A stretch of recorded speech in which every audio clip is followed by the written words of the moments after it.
Parker McCullum. Burn It Down Tour 2024, June 27th, Wells Fargo Arena. ACM Best New Artist, Parker McCullum Live, with special guest Corey Kent.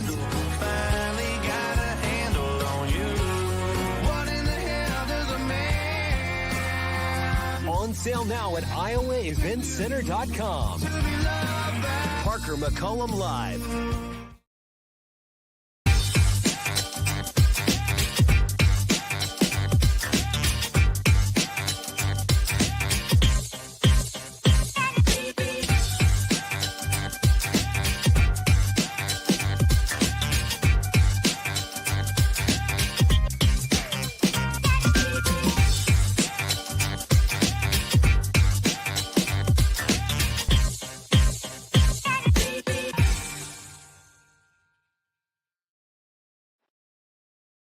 Heartland Flags and Gifts presents Legends and Listeners with Scott Dochterman and Chad Leistikow. Fly 'em high and fly 'em proud. Find your flag at heartlandflags.com. Breaking down the Big Ten from the Channel Seed Studios, this is Iowa Everywhere.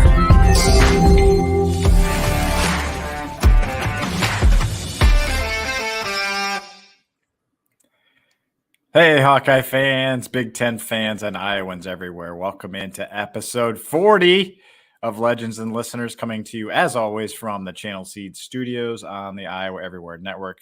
The voice you are hearing is that of the Des Moines Register's Chad Leistikow. The voice you're about to hear is that of the Athletics' Scott Dochterman. I don't know what we're going to talk about, Scott. It's just like another boring week in May, right? Yeah, this is the horse latitudes, as Mark Morehouse used to call them, where there's nothing to talk about. We just we start bringing up the moratoriums, there was always two moratoriums we had. Cyhawk, and who was going to replace Kirk Ferentz? Well, we're not ready to talk about a retirement of Kirk Ferentz yet, Scott, no. But we do have another significant retirement to talk about this week. Yeah, absolutely. It was quite a surprise. They kept it as a surprise, which is a surprise in its own right. And we don't have to talk about Cyhawk for a while.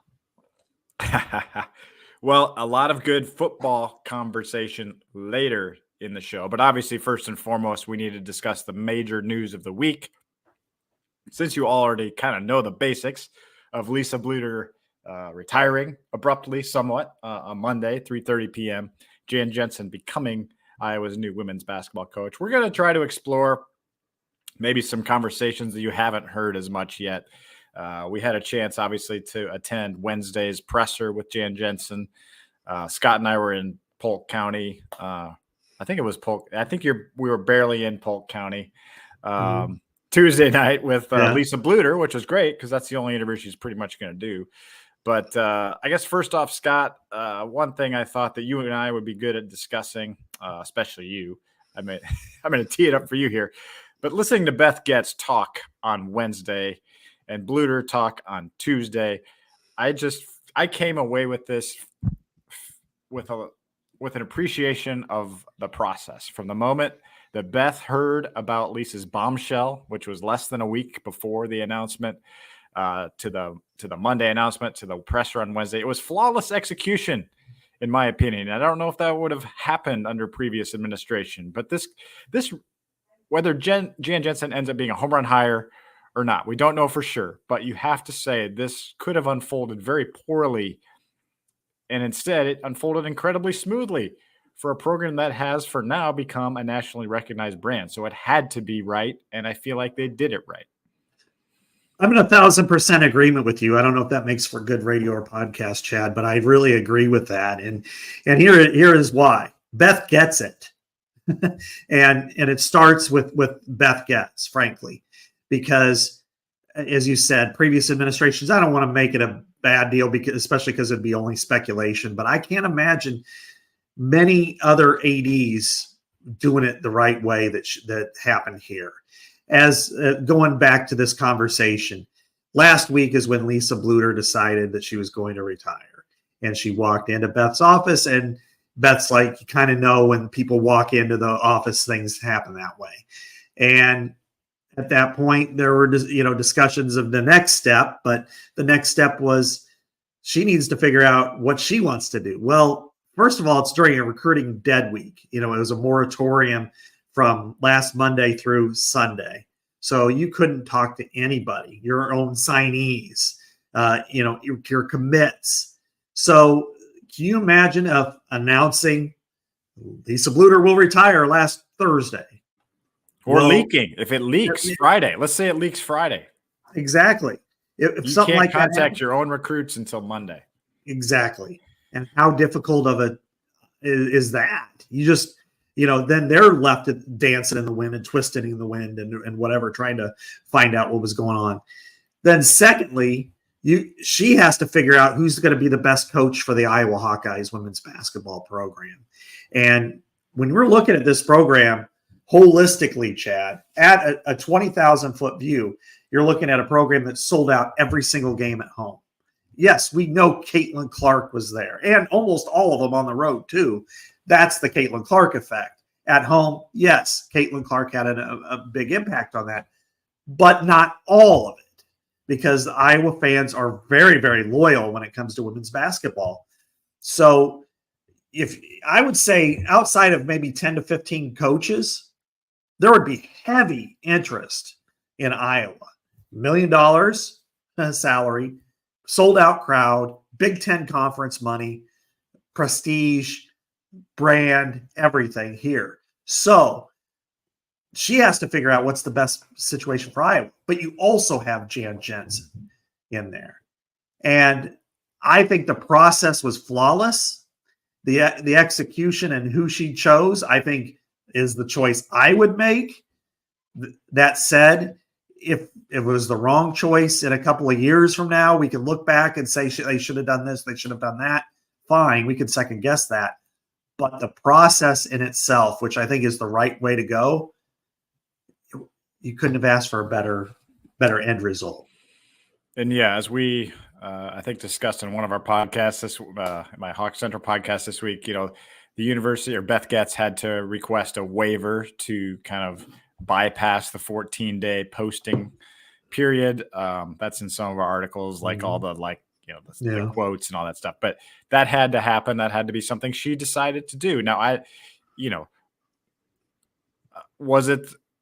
Let's think about the possibilities if she hadn't done that. Okay, so either A, the job is posted for at least 14. I mean, who knows when it actually gets posted, but the job can't even really be filled for at least 2 weeks minimum if it's posted. And then, then you wonder, then what happens with the Iowa women's basketball program? You don't know. Like, everyone could say, yeah, I think Jan Jensen should get it, but you can't close that door. And all of a sudden there's a ton of uncertainty. There's a ton of arguing amongst Iowa fans.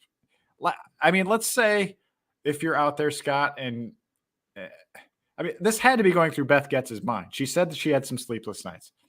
You know darn well that Jenny Baranczyk at Oklahoma is an outstanding coach, somebody with enormous ties to the state of Iowa. Dowling Catholic, Drake, played at Iowa, and went to the national championship game last year with a Hawkeye shirt on.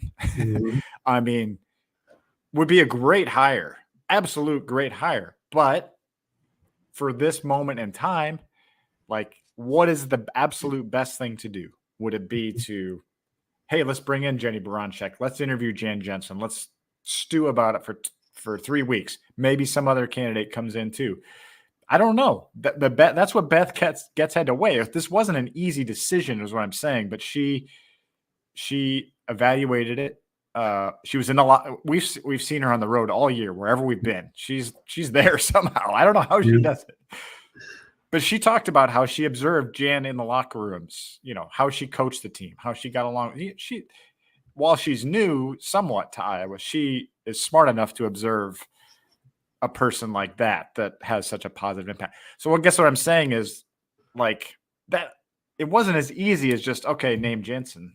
You had to think all that stuff through, because Baranczyk, for example, would have been amazing too, I think. And maybe she would be better than Jan Jensen. We don't know that, but for this moment, I feel like this was the right way to go. You're right. Jenny Baranczyk would have been fantastic. I mean, you could go up and down the lineup of, what if, this is just speculating. What if Brenda Freese decides I want to be closer to home and come to Iowa? Absolutely. Absolutely. You never know. And those types of things happen. And so she has to think all of that through, because she has to do what's best for the Iowa women's basketball program and the Iowa athletics department. Do you think real quick, do you think she made some of those calls at all? Or do you think that's even violating a little bit with Jan? Put feelers out to, let's say, Baranczyk's agent or Freese's agent, for example. I don't know. I don't know if she did that, but I think she probably had conversations with other people that know the business. Lisa obviously is biased. And when you have a retiring coach, even as iconic as Lisa Bluder, kind of like in the same era with Hayden Fry, when he stepped down, and you had all these former players considering wanting to be back here, you just you can't do that. So you've got to look independently. And then you look, if you would have posted this position, and even if it would have gotten posted Monday, and you had to wait 2 more weeks, it's a feeding frenzy on your players. Your players are going to be uncertain. Is it going to be Jan? Is it going to be Jenny Baranczyk? Is it going to be somebody else from somewhere else? Oregon State coach, let's say, they're going to be legalists, for now. And those are questions that they're all going to have. And yes, there's no official tampering, but there's tampering. Whether it's back channel. I mean, it's not hard for an assistant coach to call a head coach from a school to say, hey, just let her know if she's interested, we might have a spot for her, and that type of thing. And it's obvious. So you didn't want to leave everybody twisted in the wind. You would do that if you weren't certain, though, that Jan Jensen wasn't that person. Right. And let's face it, when we look at Jan Jensen, she is every bit as integral to this program as Lisa Bluder. It's kind of like looking at Kirk Ferentz and Phil Parker. It's, there is the leader, but without the steady associate head coach Jan Jensen, does Iowa do any of this in the last couple of years? She's a prime recruiter. She's also the most positive person about Iowa athletics that I've ever met in my life.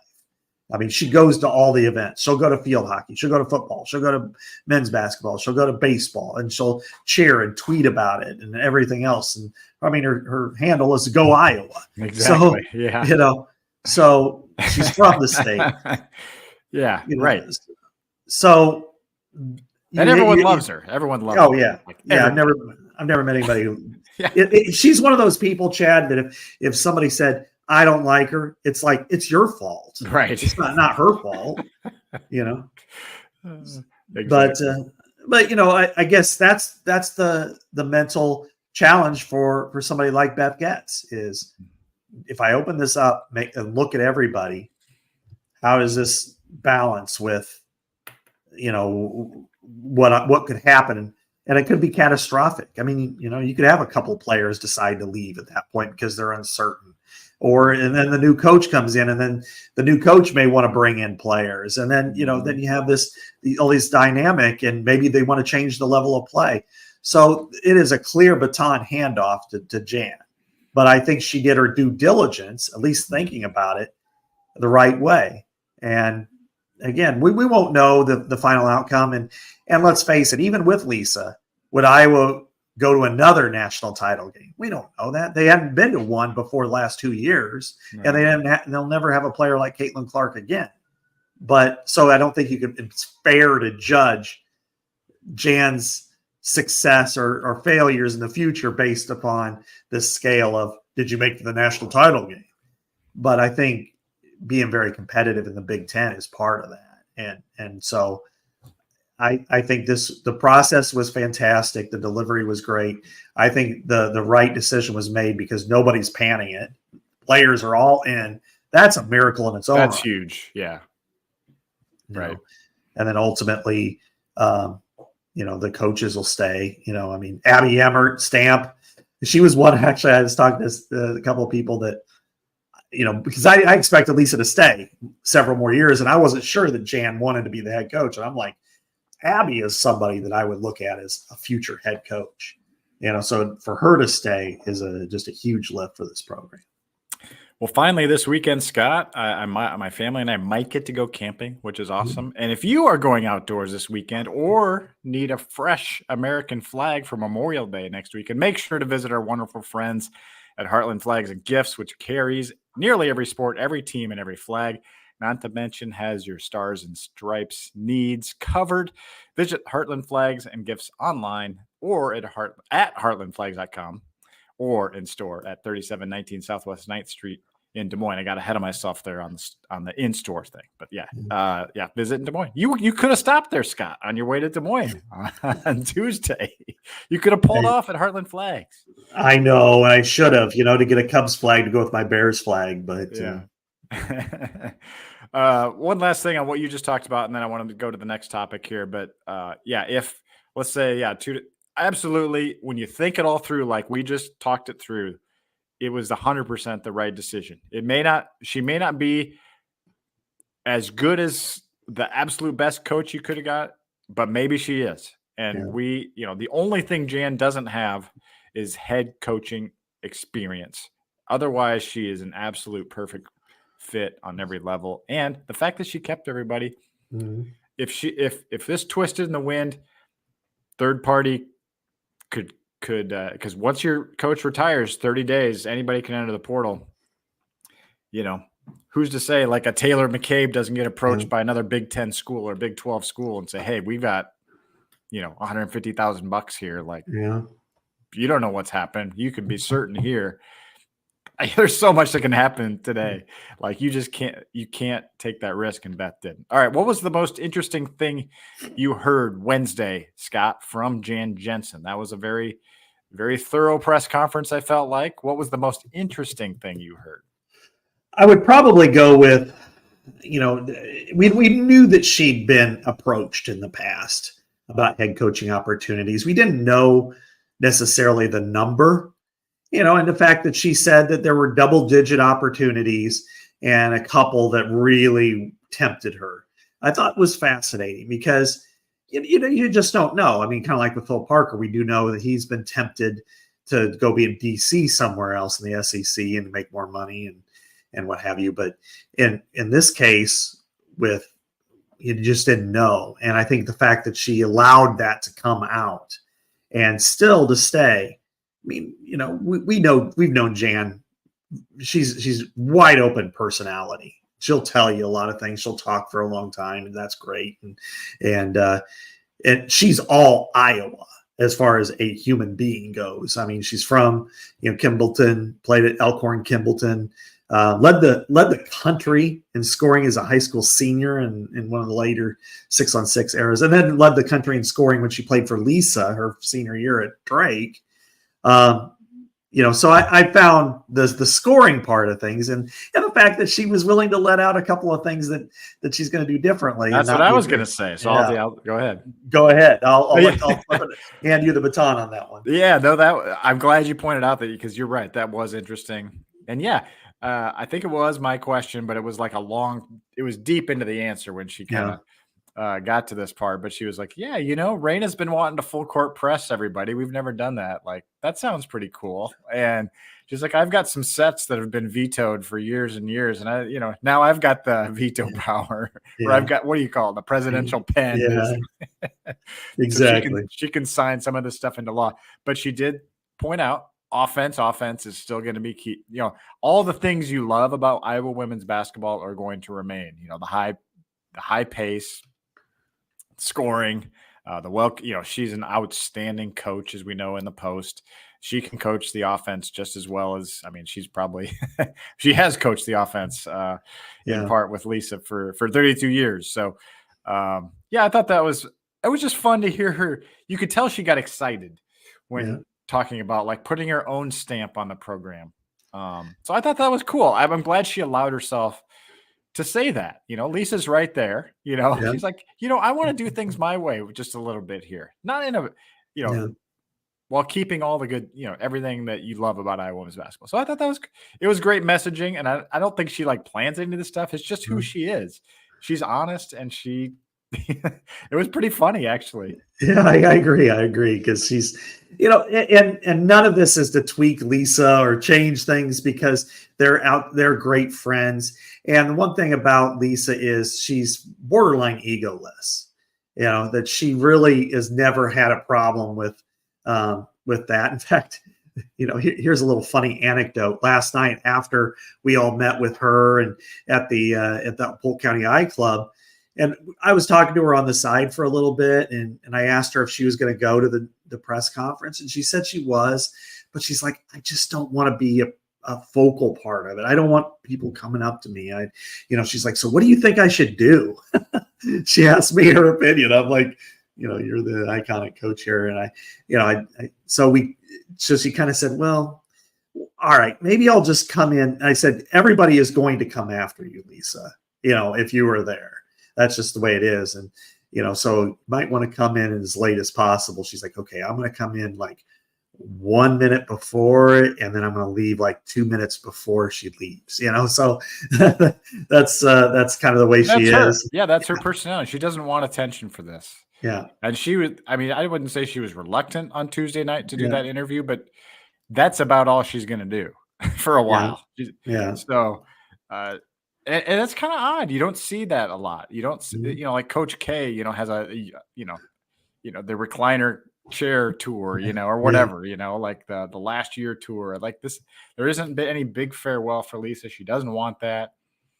I think that's cool. I think that's cool. I like that. I respect that about her. I was blown away, and I shouldn't have been, but I was, that she appeared at the Polk County Eye Club because coaches themselves, they go on it, and it's not, I don't want to say it's a chore for them, but it's not, it's something that they have to do.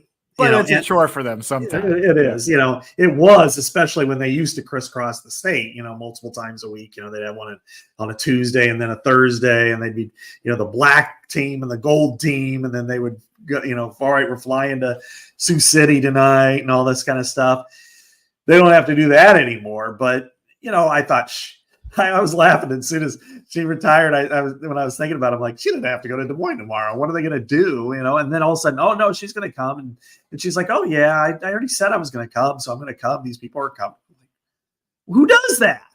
This isn't right. This isn't something that, you get thank yous, but it's not the most prestigious type of opportunity. But she does that because, well, I coached here in Des Moines with Drake, and these are Iowa fans, and I love Iowa fans, and it's just such another thing about Lisa Bluder that you can't help but like. And and afterwards, Chad, she was bracing all of us, and she she's like, I think of you guys almost as friends, and it's hard not to look at Lisa that way. There are times when you got to draw the line, but she's just a friendly person.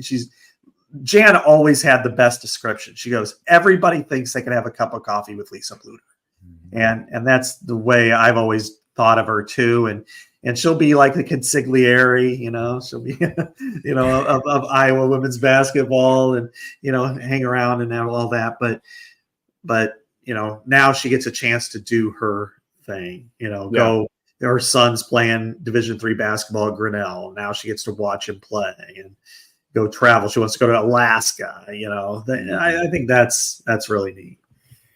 Yeah, it was. I got to talk to her husband David for a little bit last night. Just kind of, you could tell they were happy that they made this decision on a vacation in Phoenix a couple weeks ago, not that long ago. But as I kind of wrote in my first column, it's like, at first it was surprising, but then when you think it all through, Scott, it's really not that surprising at all. And here's what I wanted to talk about next. All right. So let's tie Jan and Lisa together now that we've talked about kind of both of what they said. Jan Jensen is only 55 years old. If Lisa had not hung around, but like stayed on for another 3-4 years, I don't know. Like, how does recruiting go 2 years from now? And where does that leave Jan? Does she? I mean, she's probably going to stay because she's super loyal, loves Lisa. Probably wouldn't want to leave Lisa, but the way Lisa did this, I feel like she'll never admit it, but I feel like one of the she's walking away from $1.4 million a year, Mhm.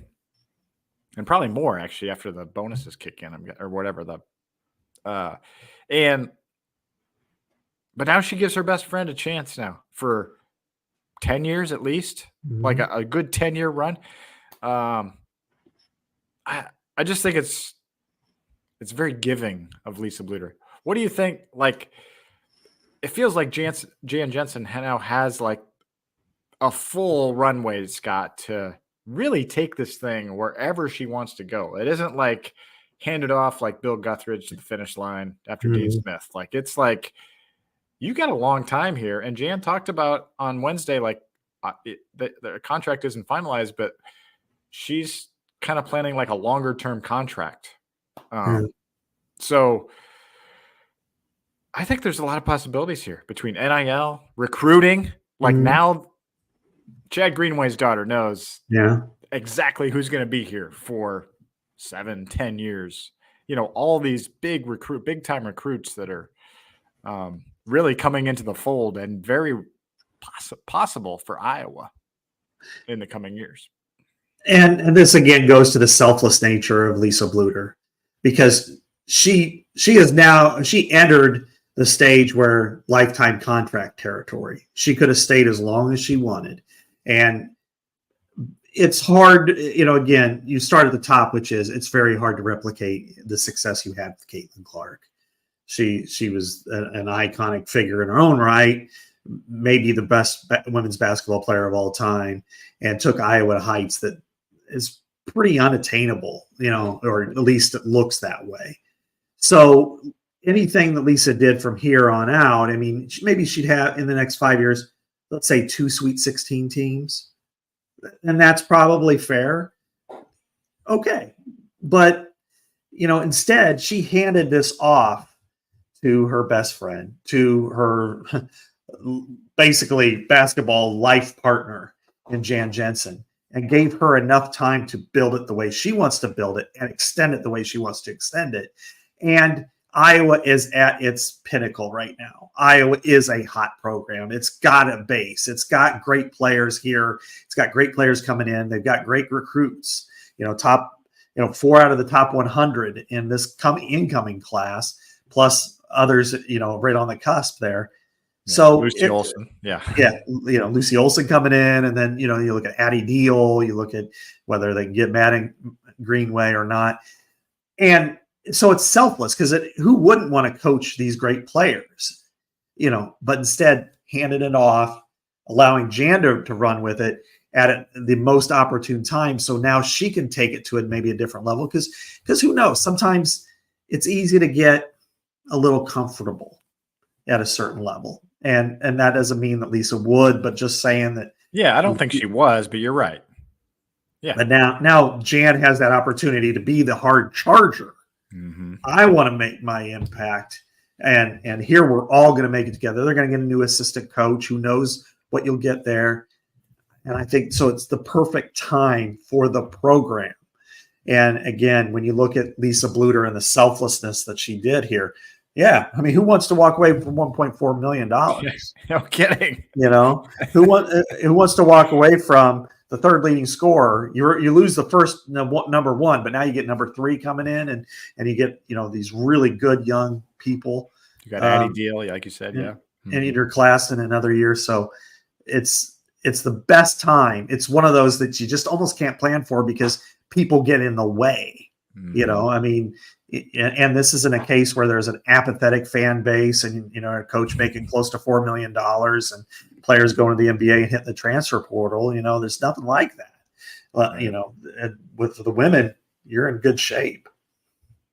Yeah. Be curious to see what the new contract does look like. Jan made about $255,000 last year. So I would expect probably 5 times that would be my guess. I don't know. What do you think? 1.2? You think that would be? I don't know. I think so. It's one of the most high profile jobs in the country. Yeah, and what's interesting is next year, once it's all finalized, I mean, they're going to have more than $400,000 in neutral site guarantees. That never, ever happens. And they got it because going to New York and to play, whether it's UConn or Tennessee or Tennessee. Tennessee. Okay, it is Tennessee. Okay. Yep. And then Kansas and South Dakota, and then playing Virginia Tech out in Charlotte again. So, you're talking about $400,000 in guarantees plus travel expenses.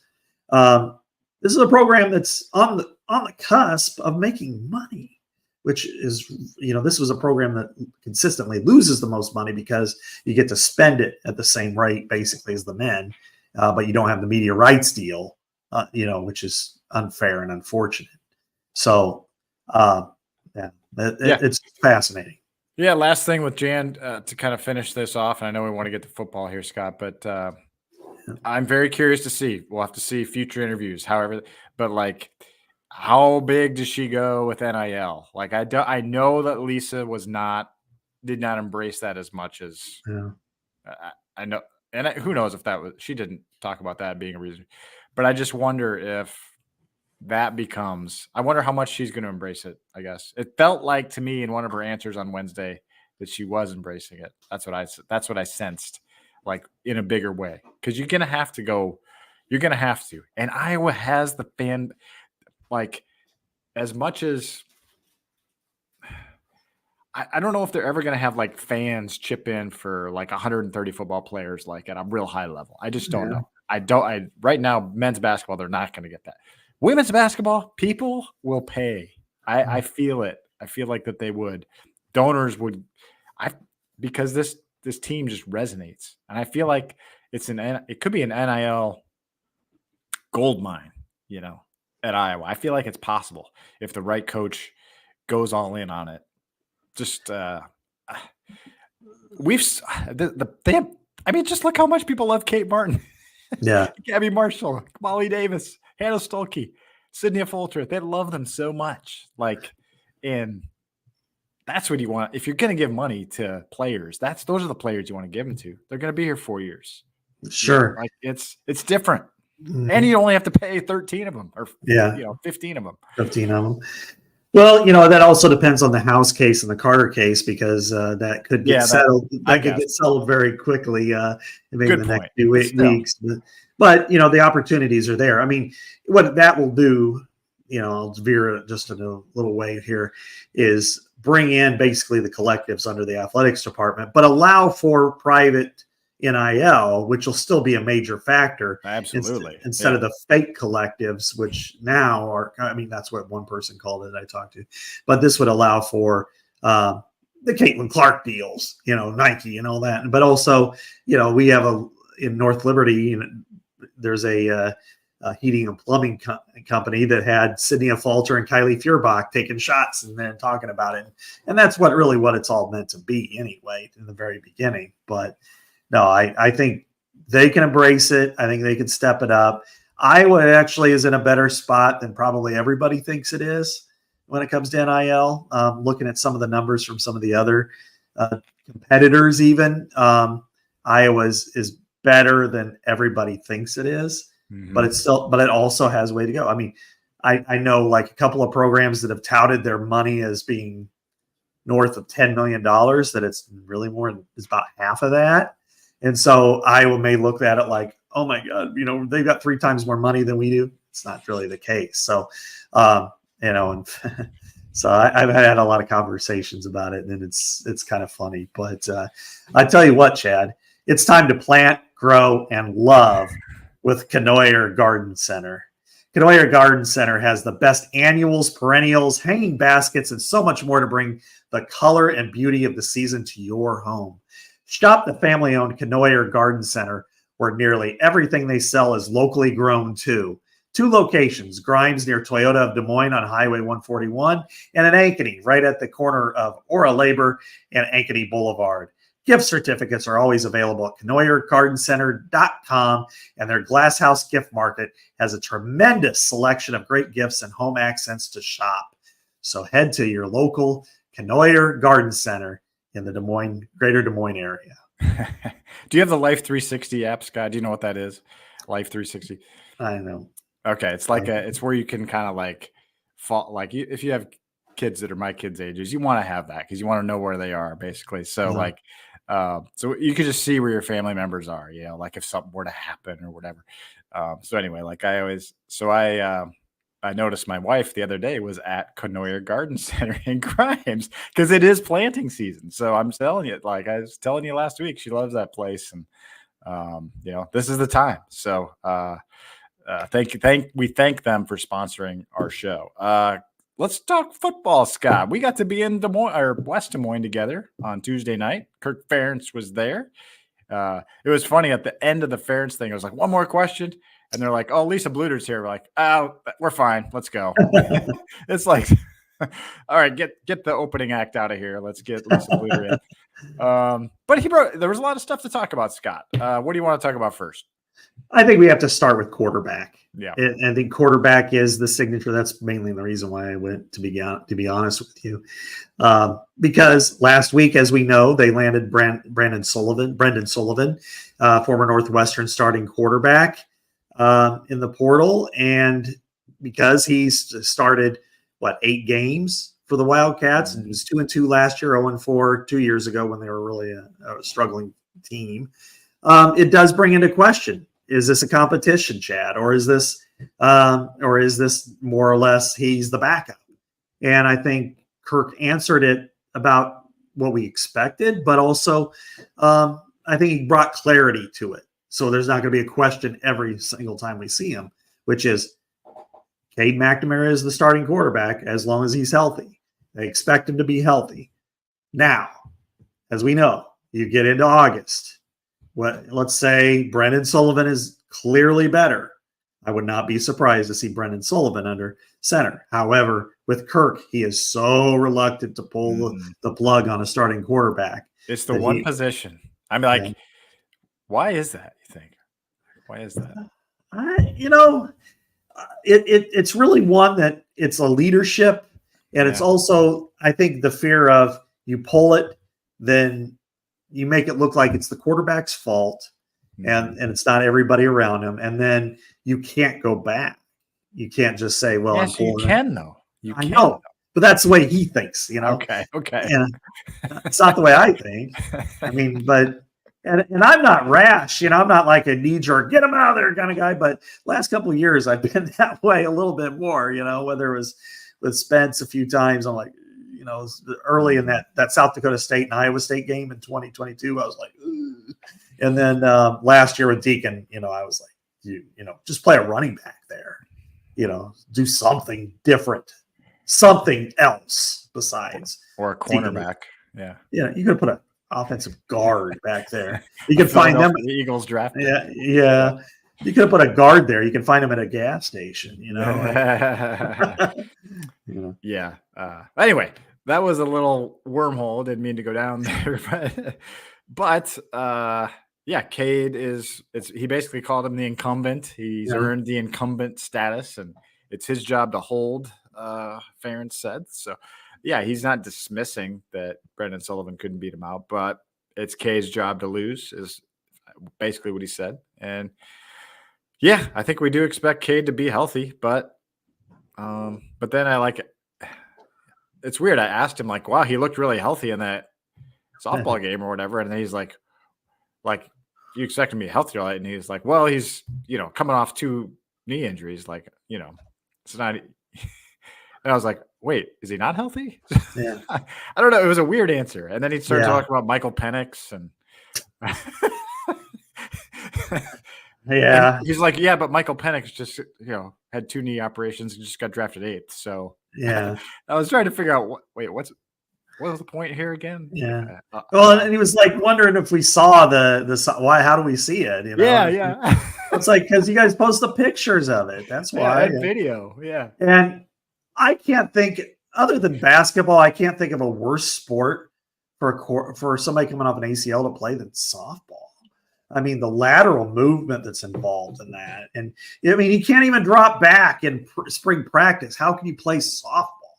I mean, you're moving laterally, moving this way, moving that way. I'm like, oh God, can you imagine? He's like diving and stuff. I'm like, yeah, it's like, come on, what are you doing here? But that said, it's a good sign, I suppose, that he's That's what I'm saying. He looks healthy to me. I mean, I think he's going to be fine health-wise. Unless he gets hurt again. Right. But we don't know that for sure. We don't know that. Of course. So I think, Chad, if when you do look at this, though, I would say the shine is kind of off Cade. I think people are still maybe behind him. Yeah. But I would say that it's not like last year where there was a lot of, wow. Here's Cade. Of course, his first pass of the season was the best offensive play of the year. So. Yeah, no kidding. Except for the one time Cooper got to run the ball, right? That was good too. Yeah. So I asked him later, like about halfway through, I'm like, well, you guys still need a wide receiver, right? Yeah. And I guess I was the dumbest guy in the room because he's like, oh, we just took care of that. And I was like, oh, really? Yeah, I didn't see it either. After we left, it was probably like not long after Ferentz closed that Jacob Gill from Northwestern committed to the Hawkeyes. So he obviously must have pledged to Kirk and company and Brad Heinrichs earlier in the day. Yeah. So what do you think of Jacob Gill? Yeah, I mean, not a lot of numbers, but nobody has many numbers in Iowa's receiver room. So your thoughts on Jacob Gill coming from Northwestern? 2 years of eligibility, same as Brendan Sullivan. Yeah, I look at it as you're not going to get, if anybody thinking that they're going to get somebody who caught 53 passes for a Power 5 conference school that's going to come to Iowa, you're insane. I mean, they got to prove themselves before that happens again. And so you're getting somebody who is experienced, who has started games in the Big Ten, who has played 3 seasons, although he was hurt for most of last year, only played in 4 games. I think overall, that's, I hate to say it, but that's probably as good as you're going to get. And so if he comes in and can contribute and rotate, I think you're in decent shape. And he's got good size to him. And can he play X? Maybe. And, it's better than relying on guys that have never played, meaning that, 2 out of the 3 redshirt freshmen haven't played. The other one played sparingly, a handful of snaps. And then, and that's where they were left with after the spring, after Jacob Bostic goes to Texas A&M. That floors me. But so I like it. I mean, but I guess I wasn't expecting, I don't know, a Buka from Ohio State to say, yeah, I want to come to Iowa because they have a great new offense. Yeah, it felt like they maybe, obviously swung at a few FCS guys and didn't get them. So I guess this was, like you said, kind of the best they could do at this point. And really, that's one of the things I like about Tim Lester. In the very first interview he had with Dolph, actually, he talked about, we've got to make this offense like fun and like, attractive for wide receivers. So this is a great example of that. They have to prove it on the field before they're going to get people to come in. So, you just gotta, you're going to have to win recruits over because, receivers a major position now in football. Yeah. And you can't avoid that. And I think Tim Lester understands that, having been in the NFL. So you go down Iowa's receiver room. We talked about positions last week. It's still the number one concern now. The quarterback has stabilized. Caleb Brown is their top returning receiver, or top, has the most catches of any receiver in their room. I believe, if I'm not mistaken, that Jacob Gill is second, right? I think I'm you're almost right. positive. And then Seth Anderson in terms of FBS catches. Okay. I was going to say Seth Anderson had a really productive first year at Charleston Southern, but that's Charleston Southern. Right. So. Yeah. In terms of FBS, Jacob Gill has 16 catches, and he is now second on the team. I had to look this up to be sure. Caden Weechin has touched the ball a lot, but has no career catches at Iowa. Wow. And he's basically their co-number 1 option right now. So it's thin. It's very thin. So in other words, Jacob Gill, you may not be excited about him, but at least it's like he he gives you some experience. He's suddenly the most experienced guy, really, fourth year guy. Yeah. I mean, he's a guy, man. He's a guy. And I don't mean that in a bad way. I mean, I just came across that way, because that's kind of the catch-all term for, but I'm not trying to make it that way. I'm just saying that we don't know how good he's going to be, and we don't know if he's good or, I mean, why is he leaving Northwestern? We don't know any of that.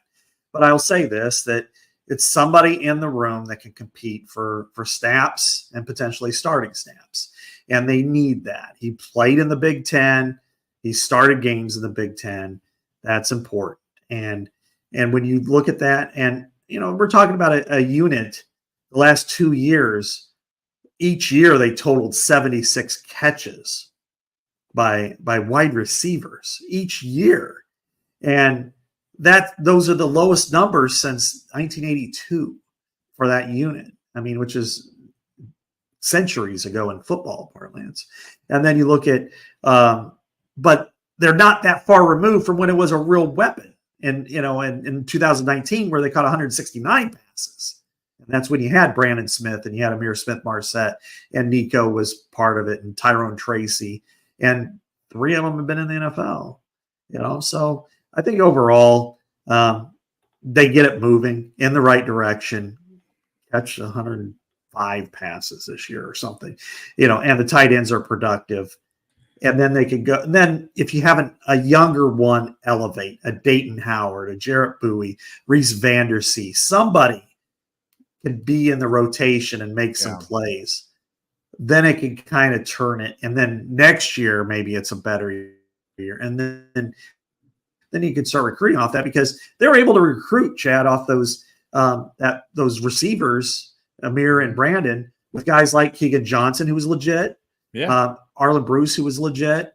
They had Charlie Jones. He obviously was legit. They were able to recruit off of that. And so it's just going to take a year or so of good play and then they'll be fine.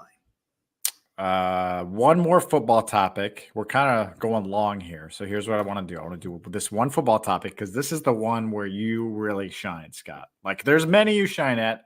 Schedules is where you really shine. TV and schedules. Nerds. So let's get to that we'll get to that now, but then we're going to have to go lightning round for the rest of the stuff on our list. So grab your glass of Steeple Ridge bourbon. Enjoy the NFL schedules, because Steeple Ridge delivers high quality, delicious drinking, award-winning craft bourbon. Pour a glass and watch the Chargers schedule release video and just rewatch it. Just keep pouring bourbon. If you don't find Steeple Ridge at your favorite retailer, ask for it by name. Steeple Ridge, distilled, aged, and bottled in Earling, Iowa by Lonely Oak Distillery. All right, Scott. Friday Night Lights. Kirk spilled some more news on Tuesday night that they will have a Friday night game, but it won't be at Kinnick. And we know, because we at least know this much, it won't be at Ohio State. They're never going to host a Friday night Big Ten game. So you're down to 4 possibilities. That's right. Scott. What do you think? You got Minnesota, Michigan State, UCLA, and Maryland. Where it sounds like it'll come out maybe next week, maybe. So where do you think this game is going to be? The Friday night game that Kirk does not like. Oh boy! I mean, and this is where I got to look at the schedule, because honestly, it's like you got to look at this holistically, and I have done this a few times. So Minnesota's week 4, right? And it's not just about Iowa; it's about everybody else. I know. I make it about Iowa too much. Yeah. It's like, well, the Iowa's got a bye the next week, or Iowa. Well, that's how I think. You can't look at it that way, but. All right, like Minnesota, the day that they play the Vikings, I mean the Gophers, of course, but up there, then you also have, around the league, you've got Nebraska playing host to Illinois. So that Illinois is not going to, Nebraska is not going to play at home either. And I'll just spill that out, that you've got Iowa, Nebraska, Penn State, Michigan, Ohio State for sure. They're not going to play Friday night at home. I mean, And for Iowa, it's not that they don't want to. That don't want to doesn't matter. It's the logistics. Mm-hmm. And the logistics of having a hospital across the street And pretty important business. Yeah, exactly. That's why they've agreed to do it on Labor Day weekend if necessary, and Black Friday at home. But otherwise, they said they'll be willing to do on the road. I mean, Michigan said no, we're not doing it at all. And this is where Michigan pulls the Michigan card. Yeah, I respect that. Yeah, if you're Michigan, pull the card. Yeah, exactly. But I don't know that it's going to be Minnesota. Now, it would be a high-profile Friday night game for them. Big Ten opener, yeah. Big Ten opener, but the Pig always elevates it a level. It's like, that's why instead of it being on, no offense, like BTN, it was on ESPN because, wow, everybody wants to catch that Pig and stuff like that. But, there are other games that have some interest, USC at Michigan, but that's a CBS game. I won't drag this all out like I have been right now, but you look at, just throughout the rest of the campaign of the season, you got UCLA and Maryland, November with a bye week in the middle. I think that is ideal one way or the other. I think that's probably where they'll go, is because, either A, you're flying out from Wisconsin from playing 2 home games consecutively and then going to UCLA with one early day, or you come back, you have a bye, and then go to Maryland one day early. I think I would probably say Maryland seems the most likely because of that scenario. That would be the most preferential scenario, but I would say that would probably be the one that I would look at. Yeah, I mean, that's what I initially thought, just because, but again, I was looking at it from Iowa's perspective, because you go with the West Coast trip on November 9th to UCLA, then you get the off week.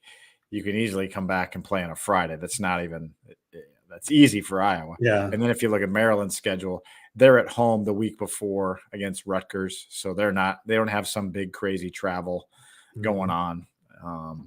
Turn around, play a Friday game. They did it 2021 up in College Park. It was a success for the Hawkeyes. It was the next to last good game for the offense pretty much in the last 2.5 years. Sad but true. But the other possibility then, Scott, would be Michigan State, which is in the it's currently scheduled for October 19th. Michigan State has a bye week the week before. So if they were to host on a Friday, pretty sensible for them. Look at me. I'm looking at the other team. Yeah. Iowa has a home game against Washington, then Michigan State on the road, and then home against Northwestern, home against Wisconsin. So you're not asking a ton. I mean, to go to Michigan State on a Friday, not a big deal. But one aspect that but we don't know, or I haven't looked up with this is that their homecoming game? Good question. I don't know that. Because if it is, then it wouldn't be it. Because their month of October is at Oregon, by Iowa, and then at Michigan, and then November 2nd is Indiana. So if that's the case, if Iowa, it's homecoming. You're right. It's homecoming. So it won't be Michigan State. So cross that off. Yep. Yeah. So my guess is and again, you got to look at it like, where does Iowa's game slot in this week? Is it number 2 game, or is it number 5 game? Just eyeballing it. And these are going to be ones that are kept. Like their other ones will move around as far as, this game looks like it's going to be an NBC game, and then, Purdue and Illinois stink, and so let's elevate Iowa, Michigan State. That's not going to be the case with Friday. They'll stick the whole time because logistically it can be a nightmare. All right, super fast. Let's do these next couple topics in 5 minutes. Iowa men's basketball picks up a transfer on Wednesday from Manhattan's Seydou Traore, 6'7", 215. He was just a freshman last year. I guess. What are your reactions? I'm sorry. Probably he's a guy. He's a guy. I want to see how he fits, but I'm probably most intrigued by what your colleague at the Register has been covering, and that is Peyton Sanford, and what's going to happen with him. I think he would definitely get drafted, and I think right now his stock is in that probably between 25 and 40. Is that fair? Or probably a window for him. And whether or not he's good. That's good. So I think that the young man from Manhattan, will go in and be a rotational guy probably. But if Peyton Sanford stays in the draft, then they're going to need a lot from him. And I'll be honest, Chad, I haven't spent a whole lot of time checking him out. Yeah, we've been pretty busy. Yeah. Peyton did not have the greatest combine, but as Tyler Tashman, my colleague at the Register, pointed out, that's not a big deal necessarily. It's more about the team workouts, the fit. Yeah. They're not going to put a lot of stock into how you played, for 10 minutes of 5-on-5 when it's not real 5-on-5. So we'll see. But anyway, he just didn't have the greatest combine. It sounded like he got a little bit dinged up in his shoulder too. So kudos to Spencer Lee. We won't talk about it much, but man, makes the Olympic team. That was exciting. Caitlin Clark, home opener tonight against the New York Liberty, 6 p.m. Amazon Prime, WOI in Des Moines. Only 2.13 million viewers, Scott. That's like a ninth of what we saw for the national championship game, but it was the most for any WNBA game in 23 years. Yeah, not since 2001 have we seen anything like this. That's I always think, I'm like, really, in 2001 that they had that many viewers? But it shows you that the effect is there, that people still want to watch, and it'll be interesting to see how it goes forward. If she had the debut wasn't probably what she wanted, not just because of the result. She had 20 points, but she also had 10 turnovers, and that's an area of her game that she needs to straighten out with hard work. I'm sure she will, but it was still people watch, and people will watch, especially once she has a Caitlin Clark game where she starts getting her confidence. Because I don't know what you've noticed. I've noticed kind of I think she's trying to fit in with the team. How should she do this? I mean, at Iowa, she could do whatever the hell she wanted. She wanted to shoot. But it took her a while as a freshman to figure things out. It did. Yeah. And she's a rookie. That was her first game. She scored 20 points in her first game. That's pretty incredible. So I think it's just give her some time and let her go. For sure. Yeah. She's going to figure it out. No, I have no doubt in my mind. Hey, by the way, we would have talked probably for 15 minutes about Larissa Libby being fired and Joe Parker, right? I gotta say, that's how little I'm plugged in right now. Yeah. Iowa hires a number 2 in the athletics department, and we barely got it into the show, Scott. So what a week, huh? Yeah. I mean, honestly, you wonder with Larissa Libby, first of all, I remember, what happened with Tracy Griesbaum, and that happened on media day for football back in 2014. And it felt weird, for the timing of it. And traditionally, I mean, with this situation with Larissa Libby, she, they decide to put her on paid leave, open an investigation, then she resigns. That's something that normally we would really sink our teeth into, but there's been so much going on that it's been really hard. And it is, I hate to say it, but it's women's gymnastics, and the audience isn't there like it is for, say, women's basketball, which that situation 6 hours later was so much more impactful to people. And then finally, as you said, the number 2 in the AD department, it's always been a big deal. I mean, it was a big deal when Beth got hired. It was a big deal when Jean Taylor, Barbara Burke. Yeah. But we haven't had time. We're going to have to get to know Joe Parker later. Yeah. So and now another Parker in athletics. Got to keep I know.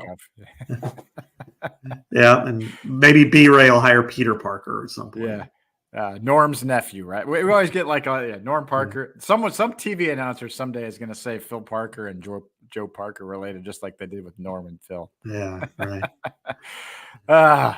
What fun with Iowa athletics, right, Scott? Yeah. Good show, man. Good show. Appreciate you. And let's go back to looking at NFL schedules again. I can't wait.